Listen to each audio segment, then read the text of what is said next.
Chen Ping sepertinya menyadarinya. Dia tiba-tiba membuka matanya dan dikejutkan oleh lelaki tua di depannya. Detak jantungnya tiba-tiba bertambah cepat, ada sedikit kepanikan di matanya, dan tanpa sadar dia mundur selangkah. "Kamu? Siapa kamu? Mengapa kamu ada di sini?" Chen Ping bertanya dengan heran. Dia jelas menggunakan indera spiritualnya untuk menjelajah, tetapi dia tidak menemukan siapapun di sana. Dia sangat terkejut. Dia menatap lelaki tua itu dengan cermat, hatinya penuh kewaspadaan.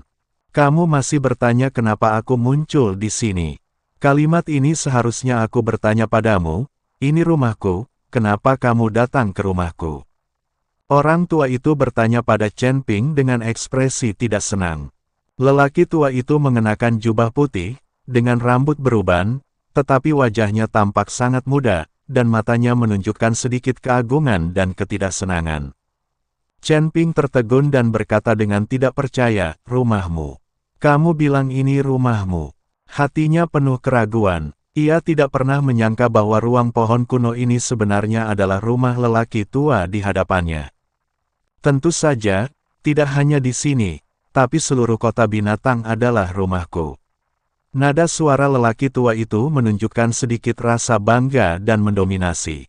Dia mengangkat kepalanya sedikit, dengan sedikit kebanggaan di matanya, seolah dia sedang menunjukkan wilayahnya kepada Chen Ping. Ketika Chen Ping mendengar ini, kepalanya tiba-tiba berdengung, dan dia berkata dengan terkejut, apakah kamu penguasa kota Beast City?" Dia tahu bahwa penguasa kota Beast City sudah lama tidak muncul, tetapi dia tidak menyangka bahwa dia telah bersembunyi di ruang pohon kuno untuk berlatih, dan dia juga menggunakan kekuatan spiritual dari banyak biksu di sini untuk mendukungnya. Praktik. Mau tak mau dia merasa sedikit takut dengan kekuatan dan tipu muslihat penguasa kota ini. "Ya, saya adalah penguasa kota Beast City. Siapa kamu?" "Hanya sedikit orang yang bisa memasuki ruang pohon kuno ini. Jika kamu menjelaskannya, aku bisa melepaskanmu, tetapi jika kamu berani berbohong, maka kamu akan tinggal di sini selamanya." Petik 2. Kata-kata penguasa kota Beast City dipenuhi dengan ancaman yang mendalam, yang membuat hati Chen Ping menegang. Dia tahu bahwa dia harus menjawab pertanyaan penguasa kota dengan hati-hati. Otaknya bekerja dengan cepat, memikirkan bagaimana menjelaskan kedatangannya kepada penguasa kota. Jelas sekali bahwa formasi hantu yang mengelilingi kota binatang dibentuk oleh penguasa kota untuk mengisolasi kota binatang dari dunia surga dan manusia. Sudah ribuan tahun sekarang, jika orang luar memasuki kota binatang, bagaimana reaksi penguasa kota? Poin lainnya adalah jika Chen Ping mengatakan yang sebenarnya, Liu Zongnan dan mereka bertiga akan bersalah karena menghancurkan 9 suku. Setelah berpikir panjang, Chen Ping memutuskan untuk tidak mengatakan yang sebenarnya. Jika penguasa kota mengetahuinya sendiri, dia tidak akan bisa menyalahkan dirinya sendiri. "Senior, nama saya Chen Ping, dan saya adalah seorang kultivator biasa. Saya tidak tahu mengapa saya bisa memasuki ruang pohon kuno ini. Saya hanya tahu bahwa kekuatan spiritual di tubuh saya diserap oleh pohon kuno ini, jadi saya ingin melihat apa yang terjadi." Chen Ping mengikuti penguasa kota dan berkata, "Seorang kultivator biasa." Tuan kota tersenyum tipis, "Kamu adalah putra naga. Kamu sengaja memasuki penjara dan kemudian mendekati pohon kuno itu. Apakah kamu ingin mengambil kekuatan spiritual yang dikumpulkan oleh pohon kuno itu sebagai milikmu?" Chen Ping tertegun dan memandang penguasa kota dengan bingung. Dia tidak mengerti bagaimana penguasa kota tahu begitu banyak tentang urusannya. Mungkinkah dialah yang memata-mataiku kemarin? Jika penguasa kota memata-matainya, dia pasti tahu sesuatu tentang dirinya. Di kota binatang buas ini, tidak ada yang bisa disembunyikan dariku, apalagi pohon kuno ini.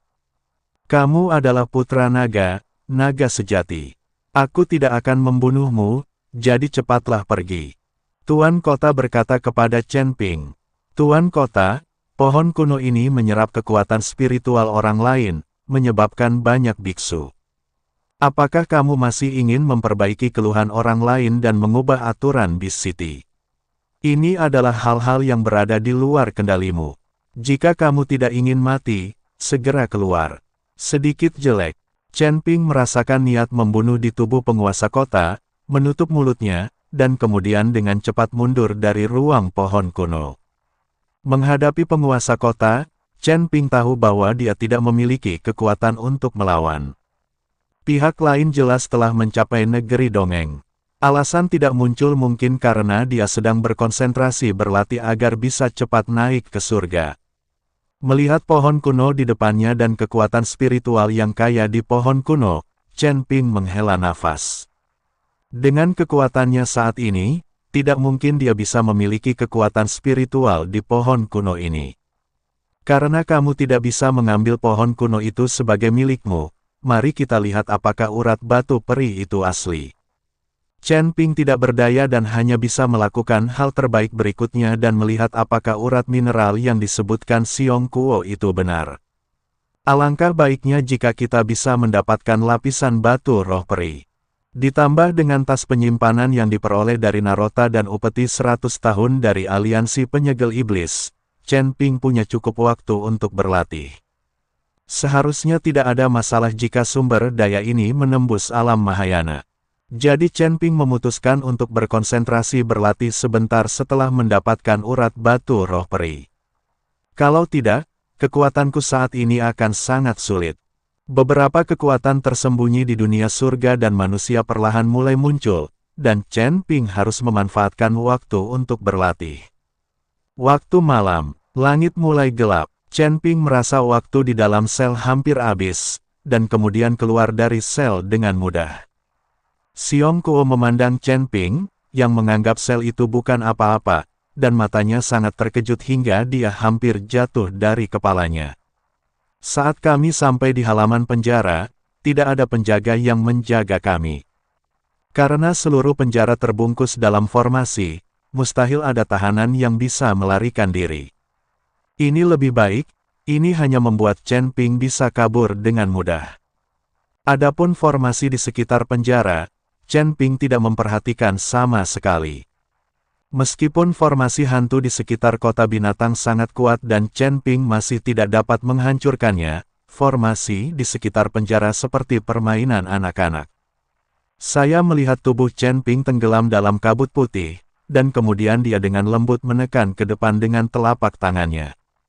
Cahaya putih menyebar dari telapak tangannya, dan penghalang muncul di depan Chen Ping. Ini adalah formasi di sekitar penjara.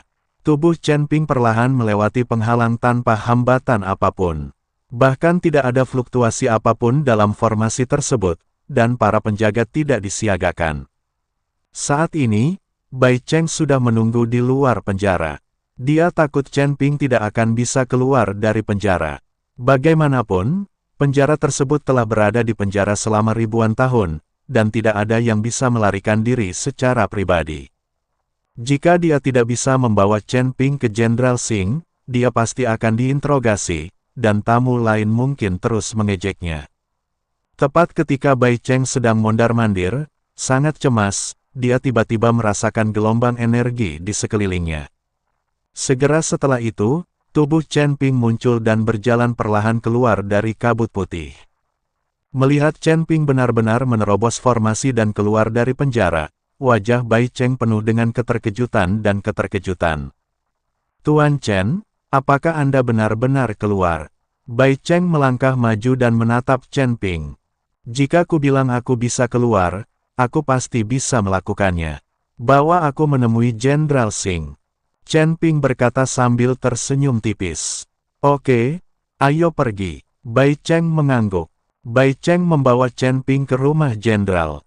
Saat ini, Jenderal Xing sedang duduk di aula bersama lebih dari selusin tamu, menunggu dengan tenang. Jenderal, Bai Cheng mungkin berbicara omong kosong. Sudah waktunya dan belum ada yang dibawa. Benar, aku belum pernah mendengar ada naga di kota binatang kita. Saya tidak percaya bahwa biksu tingkat 9 di alam kesengsaraan dapat mengalahkan alam Mahayana tingkat 4. Bahkan jika dia membunuh saya tidak percaya. Jika pria bernama Chen Ping itu benar-benar datang, saya akan menantang dia untuk melihat apakah dia bisa mengalahkanku. Ini adalah alam Mahayana tingkat keempat. Banyak tamu yang sama sekali tidak percaya dengan apa yang dikatakan Bai Cheng. Karena itu terlalu keterlaluan. Mereka belum pernah melihat sesuatu yang begitu keterlaluan selama ribuan tahun hidup mereka. Oke, tunggu sebentar. Jika Bai Cheng masih belum bisa membawa orang itu setelah 1 jam, maka kita bisa langsung menanyakan kejahatannya. Jenderal Singh melambaikan tangannya dan berkata. Saat Jenderal Singh selesai berbicara, Bai Cheng tiba bersama Chen Ping. Jenderal, Tuan Chen ada di sini, kata Bai Cheng. Ketika Jenderal Singh dan banyak tamu melihat Chen Ping untuk pertama kalinya, mereka semua tampak sedikit kecewa. Karena meskipun Chen Ping adalah seekor naga, dia terlihat terlalu biasa dan tidak memiliki keluhuran naga. Tapi Chen Ping memang berada di alam kesengsaraan tingkat 9. Chen Ping melirik orang-orang di aula, mereka semua adalah biksu Mahayana. Di antara mereka, Jenderal Singh memiliki alam tertinggi, mencapai alam Mahayana tingkat ke-8, sedangkan yang lainnya hanya berada di alam Mahayana tingkat ke-4 atau ke-5. Namun, yang terendah semuanya berada di alam Mahayana tingkat ke-3. Dapat dilihat bahwa menteri tamu di bawah Jenderal Singh tidak lemah. Apakah kamu seekor naga? Jenderal Singh bertanya. Chen Ping mengangguk, tidak buruk. Aku ingin tahu apakah kamu bisa mengeluarkan sebagian nafas nagamu sehingga kita bisa menjelajahinya. Jenderal Singh terus bertanya. Chen Ping tidak berbicara, tetapi memancarkan kekuatan naga. Dengan ledakan kekuatan naga, auman naga terdengar samar di aula. Chen Ping hanya menahan diri dan melepaskan sedikit kekuatan naga itu, tapi dia tidak melepaskan semuanya, apalagi menyebabkan naga emas di belakangnya muncul. Tidak peduli jam berapa sekarang, menyembunyikan kekuatanmu adalah hal yang paling penting. Chen Ping tidak tahu siapa Jenderal Singh, jadi bagaimana dia bisa mengungkapkan seluruh kekuatannya di hadapannya. Itu memang klan naga. Merasakan kekuatan naga, Jenderal Singh mengangguk.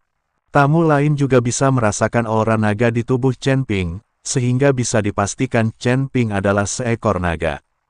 Bagaimanapun juga, semua orang di sini adalah orc, dan naga adalah yang paling mulia di antara para orc, jadi sikap semua orang terhadap Chen Ping tiba-tiba berubah. Namun, semua orang masih meragukan bahwa Chen Ping, biksu tingkat 9 di alam kesengsaraan, dapat mengalahkan alam Mahayana tingkat ke-4 Bai Cheng. Bahkan klan naga tidak dapat memiliki kemampuan untuk melompati begitu banyak level sekaligus. Saya mendengar bahwa Anda dapat mengalahkan alam Mahayana tingkat ke-4 dengan melintasi alam kesengsaraan tingkat ke-9. Jenderal Singh bertanya. Pada saat itu, rekan Daois Bai baru saja menerimanya. Chen Ping berkata dengan rendah hati. Biar ku beritahu, bagaimana dia, alam kesengsaraan tingkat 9, bisa mengalahkan alam Mahayana tingkat 4. Bai Cheng mungkin menyerah ketika dia melihat lawannya adalah naga sungguhan, jadi dia kalah. Kata menteri tamu kelas 4 di alam Mahayana. Sama sekali tidak, Tuan Chen bersikap rendah hati. Bahkan jika saya berusaha sebaik mungkin, saya tetap bukan tandingan Tuan Chen. Jika Anda tidak percaya, Anda bisa mencobanya dengan Tuan Chen. Anda juga berada di alam Mahayana tingkat ke-4. Anda akan mengetahuinya setelah membandingkannya. Bai Cheng buru-buru menjelaskan, karena takut orang lain mengira dia berbohong. Ketika tamu mendengar ini, dia langsung tertarik. Baiklah, mari kita lihat triknya. Saya ingin melihat betapa kuatnya itu hanya dengan alam kesengsaraan tingkat 9. Aku tidak sekuat itu, tapi jika aku ingin memukulmu, aku bisa memukulmu hanya dengan 1 tangan. Chen Ping tahu bahwa jika dia tidak menunjukkan kekuatan hari ini, orang-orang ini pasti akan mempersulitnya. Lagi pula, dalam masyarakat yang didominasi oleh hutan, hanya jika Anda cukup kuat, Anda dapat membuat orang lain takut dan menghormati Anda. Namun, Chen Ping tahu bahwa akan sulit baginya untuk dengan mudah mengalahkan alam Mahayana tingkat ke-4 hanya dengan mengandalkan kekuatan naga dewa. Lagi pula, Chen Ping tidak bisa menggunakan banyak kekuatannya sekarang. Yang bisa dia gunakan hanyalah aura dan kekuatan para orc. Ada juga beberapa senjata yang tidak bisa dikeluarkan begitu saja, yang membuat Chen Ping tidak cukup percaya diri untuk membunuh Menteri Tamu Alam Mahayana tingkat 4 dengan satu pukulan. Jika pertarungan berlangsung lama, tidak akan ada kejutan dalam mengalahkan tamunya. Dan selama pertarungan, aura lain mungkin terekspos, yang sulit dijelaskan.